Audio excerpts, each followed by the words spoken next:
Jackets win 5-0 over the Vancouver Canucks, and while this win does not solve all of our problems, it's a step in the right direction. It is better than where we were going. We finally played like a team that should dominate a team that is below us. Vancouver is not having the greatest year. They're most likely going to miss the playoffs, and we should have killed them. Kind of like how we should have killed the Oilers twice now, and we didn't. We finally played like a team and figured it out and got some goal scoring. Hopefully PLD scoring can get him going again. It's the longest streak ever he's gone without a goal. And so I think hopefully that can get him just to relax a little bit. And once he relaxes a little bit, that entire line relaxes. Everybody says Panarin is the main person on that line. I think it's PLD. If he's not going, nobody's going. If he's going, they're both going. Hopefully him scoring can put him at ease, put the other two guys at ease as well, and we just roll on. Robinson was out for this game. Hannakainen was in. I think that played a bigger role than most people can think of. He is one of those guys that does anything that's asked of him, just like Calvert was. If you need him to go in the corner and dig out a puck and bring it to the center of the ice, he'll do that. If you need him to go out there to stand in front of the net and piss people off, he'll do that. He will do whatever it takes. Give whatever it takes to stay in the lineup. He was pretty much a regular for most of the year. Most of the year we were great. Trade deadline comes, and he gets injured at the same time, and he gets sick, so he comes out. He played one game since February 14th. That was the Devils game. And while the Devils game was not the greatest, that was in the middle of our super bad stretch where nobody could score, nobody was playing good defensively, goaltending was at times, but we won that game. And Hannakainen gets in for this game, and we look like a team again. We look like we looked before the trade deadline, where everybody's helping everybody out, everybody's getting stuff to go. I think he is a bigger piece of this team than most people realize, and I hope Torts leaves him in the lineup. When Foligno comes back, Dubinsky or Nash needs to be the one that comes out of the lineup, not Hannakainen. He needs to stay in. Kukon's in for Harrington. Harrington's a little nicked up. Kukon, I thought, had a very solid game. And Bob's back healthy from being nicked up, so he's good to go in this game. Starting off, though, first period, get a couple shifts under our belt. Jenner gets out there for his first shift. He enters the zone. Luke Schenn comes in. Boom! Hits him in the head. I'm like, that should be a penalty. Refs don't call it. A couple shifts go by. Alex Edler's on the boards. He's facing towards the center of ice. As the puck comes around to him, he can't really control it. Josh Anderson comes in for the hit. Anderson commits for the hit. Edler turns at the last second. So his numbers face Anderson. Anderson can't do anything. Drills Edler. And now there's a little bit of a talk after the whistle. But the refs don't call that one either. I'm like, okay, that one's fine, but you should have called Luke Schenn one earlier. But that set the tempo of this is going to be a hard-hitting game. Some maybe dangerous hits, some hits that maybe should not be thrown by both sides. We're going to have to fight through it to get a win. That's one of the great things about a roster, though, is if we can play both the physical game and the skill game. Physical side, we have Jenner, Dubinsky, Anderson. You have McQuaid and Savard on the back end. Those guys can do whatever it takes physically. On the skill side, you got Panarin, Atkinson, Duchesne, Dzingel. You got Zach and Seth on the back end. You have guys that can play both games. Anderson can go to the skill. You have PLD that can be on both sides. We have a roster that can, if you want to go physical, we'll go physical. If you want to go skill, we'll go skill. Vancouver want to go physical, and that's how this game went. About halfway through the period, Dzingel has the puck in the corner. It kind of is starting to roll away from him. He leans a little bit, and Luke Schenn comes in, and with his left shoulder, catches Dzingel in the head. That is straight up head contact. He needs to get a hearing from the league. Of course, he's not going to get one. That was a dangerous play. Dzingel dropped, stayed on the ice for a little bit until the whistle came. Then he finally was able to get up and go to the bench by himself. He missed the rest of the first period due to concussion protocols. He was back for the rest of the game. But Luke Schenn set the tone for this game. And it was the physical tone. And we were willing to play it. We've had a bad couple of games and used the Vancouver Canucks to take all their anger on. About 5 minutes left in the period. Vancouver clears the zone. They get into our zone. McQuaid sends it back up the boards. PLD's in a board battle, and is able to chip it free a little bit. Anderson is coming and picks up speed and just blows by, picks the puck, enters offensive zone. He enters the zone, gets down towards Demko, takes the shot, beats him glove side. Jackets lead 1-0, Anderson's 25th goal of the year. Ever since the trade deadline, Josh Anderson has taken this team and gone, we may not be playing the greatest, this is how we have to play.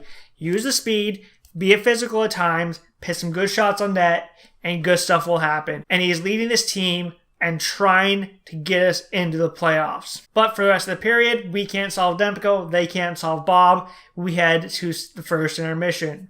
We know Vancouver is going to come with a push. They're still technically in a playoff race.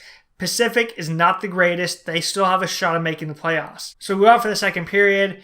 We win the face-off. We're in the offensive zone, moving the puck around a little bit, turn the puck over, and Vancouver starts to come up the ice. So it's been about a minute. We're going to go for the line change. Panarin forces a turnover, and now we're heading back the other way. PLD is going to the bench. Duchesne's barely come on for him. He's calling for Duchesne to go, and he goes, nope, stops. Duchesne jumps back onto the boards. The puck comes over from Panarin to PLD. Anderson has come on the ice for the change, heads towards the net, drives by, pushes the defense back, allows PLD to walk into the middle. PLD takes the shot, beats Demko. Jackets lead 2-0. PLD's 24th goal of the year. That was really close to being too many men. It was great job by Duchesne to realize PLD is not coming off the ice, and he has to jump back onto the bench. And if Duchesne doesn't recognize that, and he just goes for the normal change thinking PLD is coming off, that's too many men and we're going to the box, and PLD does not get that goal. Good job by Anderson doing Anderson things, going towards the net and just pushing the defense back. And I ripped into Panarin last video for not passing, mainly the whole team for not passing well. That was a good pass by Panarin. It was in front of PLD. He had enough sense to realize, I got to put this in front of PLD, even though he's not going the correct direction, and hope PLD gets it. And PLD was able to get it and pit it past Demko. So now we have a 2-goal lead. We know Vancouver's going to push. We push back. We keep attacking Vancouver. They get some shots on Bob. About 6 minutes into the period, Josh Anderson has the puck. He carries into the offensive zone. He has a Zingle with him, and Duchesne's breaking down the back door. Anderson tries to put it over to Duchesne. It gets broken up. Dzingle's all left all alone out front. The puck's staying right next to him. He takes the backhand, throws it past Demko. Jackets lead 3-0. Dzingle's 24th goal of the year. For the rest of the period, we continue on. Can't solve Demko. They can't solve Bob. Bob makes a couple of big saves. Kills a couple of power plays off. Get lucky a little bit. They hit the post. We head to the second intermission, up 3-0. Come out for the third. We take over. We keep applying pressure. Vancouver can't do anything. They chose to go to the physical game. They can't transition to the skill game. We're using physical and our skill both, and just going constantly, always in the zone. If Vancouver comes up, it's a lot of one and dones. About 7 minutes in the period, Vancouver has a little bit of pressure in our zone. But Kukan does a good job, wins a battle. The defense backs off to the point. Kukan stands there and waits until pressure comes. Vancouver player comes towards them, and that frees up McQuaid. Kukan throws it backhand to McQuaid. McQuaid gets it up to Winberg. Winberg gets it over to Jenner. They enter the zone. Jenner gets it over to Borkstrand. Borkstrand's at the top of the circles. Pits a beautiful shot on net, just like we all know he has. Beats Demko. Jackets lead 4-0. Borkstrand's 16th goal of the year. Everybody touched the puck on this play. That's how we play. Not being an individual, as a team. Everybody touched the puck and it ends up in the back of their net.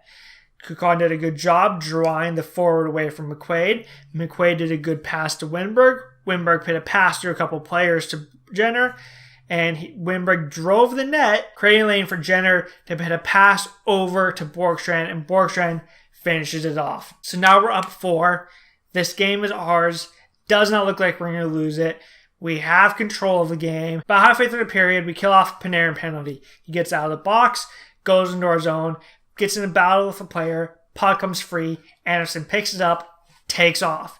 It's him and Jenner with one defender back. Panarin does a good job, gets up in the play. It's a 3-on-1, something we gave to Edmonton twice. Anderson enters the zone, takes the shot, goes blocker side, hits the post. You hear the ting, and I was like, no. And then it was in the back of the net. Finally, the ting goes our way. Panarin does not get an assist on this goal. I could have swore he dug it out and put it in the middle of the ice for Anderson to pick up. They don't give him the assist on it. He deserved a point on that one. But Jackets lead 5-0. Anderson's 26th goal of the year, second of the game. And from that point on, we would just lock it down and get Bob his shutout. 7th of the year, tying a career high for him, which is pretty good considering this is a down year for him. He's not played the greatest this year. Hopefully he can continue to play like this. I think giving Bob rest helps out a lot. It allows him to be fresher and make those crazier saves because he knows he's not going to have to go night after night after night. He can go crazy one night, have a night off, and then go crazy the next night. And of course, Montreal and Carolina go to overtime, and it's an overtime win for the Hurricanes. So as many points possible go out there. Only worst situation is if Montreal had won it in overtime, then that gives them the extra row. Carolina wins it, so they get the extra row and extra points. So we're 2 points back in Montreal. We have a game with Montreal on Thursday, but first we play the Islanders on Tuesday. We have to take this effort, this team game that we had here in Vancouver, and go and attack the Islanders. Finally figure out how to score on Greiss. And if we can do that, beat them, go and take on Montreal as well. Every game is a must-win from here on out. I know Torres doesn't like to use that, but it is a must-win. You lose one game, especially that Montreal one, we are not making the playoffs. We have to push now. So, until next time, we play the New York Islanders. Click like and subscribe, all the fun stuff. And until then, I will see you later.